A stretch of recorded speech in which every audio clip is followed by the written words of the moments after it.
Hello बच्चों, देखिए आज हम आपको पढ़ाएंगे बंध्यता या बांझपन। क्या पढ़ाएंगे? बंध्यता या बांझपन। बंध्यता बांझपन, देखिए बंध्यता या बांझपन कहते किसे हैं? मतलब वे माता पिता, मतलब ऐसे माता पिता या वे पेरेंट्स जो संतानों को जन्म नहीं दे पाते हैं, मतलब जो संतानों को जन्म नहीं दे पाते हैं, बच्चों को पैदा नहीं कर पाते हैं, उन्हें क्या कहते हैं? बंध्यता या बांझपन कहते हैं। उन्हें क्या कहते हैं बेटा? बंध्यता या बांझपन कहते हैं। देखिए अगला परिभाषा है, मानव समाज में ऐसे जीवों का 2 से 10% लोग ऐसे हैं जो संतान उत्पन्न करने में सक्षम नहीं है, जो संतान को उत्पन्न करने में सक्षम नहीं है। लगभग 2 से 10% लोग ऐसे हैं। ऐसी दंपतियां हैं बाझ या बंध तथा इनकी जनन अक्षमता को बंध्यता या बांझपन कहते हैं। क्या कहते हैं? बंध्यता या बांझपन कहते हैं। देखिए एक परिभाषा आपको और बता दे रहे हैं कि मनुष्यों में 1 वर्ष तक लगातार प्रयास करते रहने के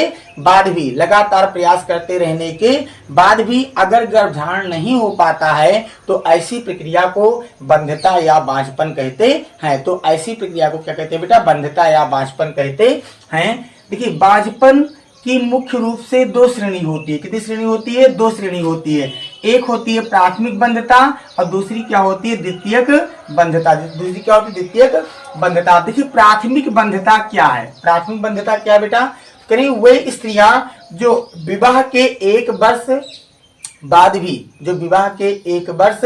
बाद गर्भवती नहीं हो पाती हैं, वे स्त्रियां प्राथमिक बंध्यता कहलाती हैं। मतलब ऐसी वे स्त्रियां क्या कहलाती हैं? प्राथमिक बंध्यता कहलाती हैं। द्वितीयक बंध्यता क्या है? करें कि वे स्त्रियां जो विवाह के 1 वर्ष के अंदर तो गर्भवती हो जाती हैं, लेकिन शिशु को जन्म देने से पहले ही गर्भपात हो जाता है, मतलब बच्चा नष्ट हो जाता है, तो वो क्या कहलाती है? द्वितीयक बंध्यता के अंतर्गत कहलाती है, द्वितीयक बंध्यता कहलाती है।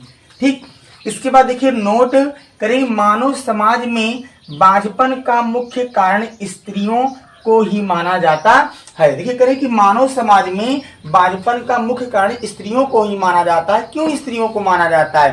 केवल स्त्रियां ही बांझपन का मुख्य कारण थोड़ी हैं, स्त्री और पुरुष दोनों हैं। तो देखिए इसीलिए हम आपको बता रहे हैं कि लेकिन ऐसा नहीं होना चाहिए।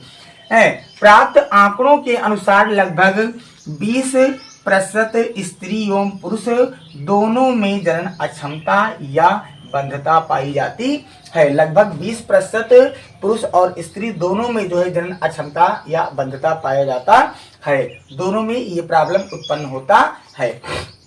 इसके बाद ध्यान दीजिएगा, जो बंध्यता होता है, बांझपन होता है, ये विटामिन डी की कमी के कारण होता है। किस विटामिन की कमी के कारण होता है? Vitamin D. ध्यान दीजिएगा बच्चों, ये आपको कई बार परीक्षाओं में पूछा गया कि बंध्यता जो बांझपन होता है ये विटामिन डी की कमी के कारण होता है। विटामिन डी की कमी के कारण जनन अक्षमता में कमी होती है, इसीलिए विटामिन डी की कमी के कारण जो है आपको क्या होता है? बंध्यता या बांझपन। तो ध्यान दीजिएगा, बांझपन की जांच कैसे की जाती है? तो रक्त परीक्षण से थायराइड और अन्य हार्मोन के स्तर की जांच की जा सकती है। और गर्भाशय को देखने के लिए, अगर गर्भाशय में प्रॉब्लम लग रहा है तो गर्भाशय को देखने के लिए अल्ट्रासाउंड का उपयोग भी किया जाता है। किसका उपयोग किया जाता है? अल्ट्रासाउंड का उपयोग किया जाता है। सिटी का उपयोग किया, अल्ट्रासाउंड से नहीं क्लियर हो रहा है तो उसके बाद फिर सिटी भी की जाती है। तो यदि आप लोगों को हमारा वीडियो अच्छा लगा हो तो हमारे चैनल को सब्सक्राइब कीजिए, लाइक कीजिए और ज़्यादा से ज़्यादा अपने मित्रों को शेयर